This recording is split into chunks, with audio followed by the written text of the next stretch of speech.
Shalom teman-temanku yang seiman. Kiranya Opa berdoa di dalam nama Yesus dipimpin oleh Roh Kudus. Opa ingin membawa Injil keselamatan Kristus agar semakin hari kita semua semakin mengerti tentang pikiran-pikiran Kristus. Ya, Opa baca dulu ya firman Allah yang hidup itu di Ulangan 28 ayat 13. Itu mengatakan demikian, bahwasanya kita yang merupakan murid Kristus ya, itu kita ditinggikan dan menjadi kepala atau pimpinan. Ya, kita semakin hari semakin naik, tidak menjadi ekor, tetap menjadi kepala, diurapi, dipimpin oleh Roh Kudusnya, kemudian dilindungi. Ya, kita akan berakhir dengan berkemenangan. Nah, tapi ada beberapa strategi yang kuat ya, haruslah kita memahami dengan seksama, memahami dengan sungguh-sungguh di hati dan pikiran kita. Ya, bahwasanya Roh Kudus yang hidup di dalam kita ini, ya, di era digital ini, ya, disebutkan gini, Holy Spirit is dwelling and living within us. Karena memang Holy Spirit yang tinggal di dalam kita itu adalah permintaan Tuhan Yesus kepada Allah Bapa Surgawi. Ya, itu hari Pentakosta dicurahkan kuasa ilahi Roh Kudus yang sungguh nyata. Dan ini hari saya mengalami pertolongan Roh Kudus yang tidak pernah terlambat.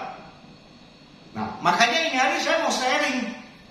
Ya, pertama, kita harus menghandle yang namanya Efesus 6 ayat 16 dan 17. Kita harus mempunyai perisai iman yang teguh kepada Yesus Kristus Tuhan.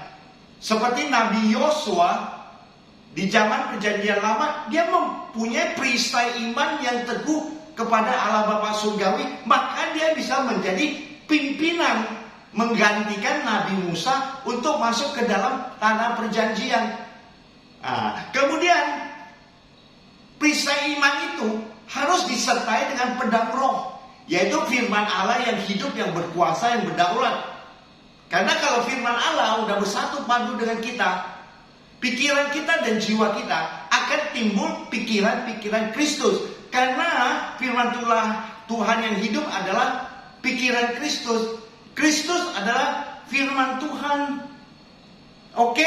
Nah, kalau begitu, pikiran Kristus itu ada di 1 Korintus 2 ayat 16c. Rasul Paulus mengatakan ya, we have the mind of Christ. Kita mempunyai pikiran atau karakter-karakter Kristus yang di dalam kita punya kehidupan. Kenapa demikian? Karena firman Allah yang hidup adalah Kristus Yesus Tuhan.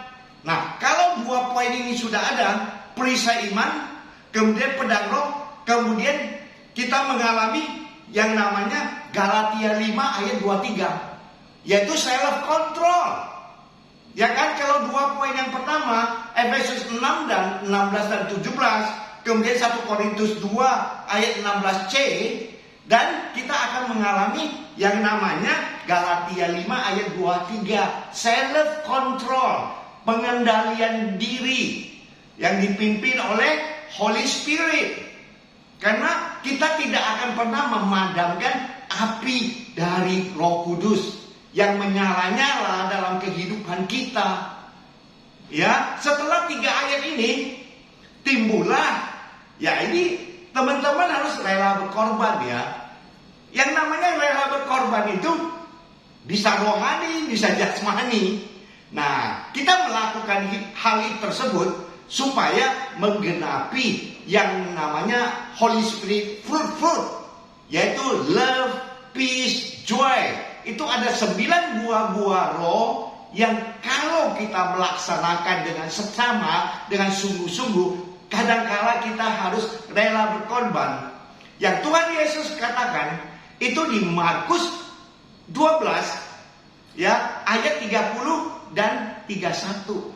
Ya, Ayat 30 katakan demikian. Kasihilah Tuhan Allahmu dengan segenap hatimu, dengan segenap jiwamu, dengan segenap akal budimu, dan dengan segenap kekuatanmu. Nah, saya melaksanakan hal ini ya ditambah dengan Markus 12 ayat 31. Kasihilah sesama manusia seperti dirimu sendiri. Nah, pada saat melakukan ini, kadangkala kalau kita mau katakan kita harus berkorban, ya bukan nilai uang ya, tapi berkorban lebih rohani, mempersembahkan kepada mereka. Misalnya saya kasih satu materi atau uang kepada orang miskin, saya selalu ngomong gini, oh Tuhan Yesus, jamah mereka dengan kuasa Roh Kudus, agar mereka mengenal Engkau lebih dalam. Nah, itu dia. Nah, itu yang dinamanya we have the mind of Christ. Ya, banyak orang melakukan hal tersebut. Mereka asal banyak duit ya kasih aja, gak perlu berdoa untuk mereka. Ya, nah untuk itulah Opa kembali tampil hari ini, ya, memberkati, mengurapi, berdoa bagi teman-teman seiman Opa dengan tujuan Opa ingin lebih dalam, lebih berakar di dalam Kristus Yesus Tuhan. Karena apa? Kalau menjadi pimpinan itu harus selalu berdoa di Kolose 4 ayat 2. Berdoalah dan berjaga-jagalah. Ya, bagaimana kita menjaga? Ya, kita harus mawas diri. Karena si iblis itu mengaum-ngaum ya. Mengaum-ngaum, dia mencari korban-korban untuk dipengaruhi. Makanya Yesus sebagai Sang Mesias, dia datang ke muka bumi itu, dia Wahyu 12 ayat 10, untuk apa? Tujuan utama secara spiritual, menyelamatkan manusia dulu agar tidak binasa oleh dosa. Kedua, dia ingin memusnahkan atau menghancurkan perbuatan iblis sebagai pendakwa orang-orang percaya. Ya, dia didampak di bumi. Makanya timbullah 1 Yohanes 3 ayat 8b. I come down, ya, to destroy the works of the devil. Begitu ya teman-teman, luar biasa Tuhan kita.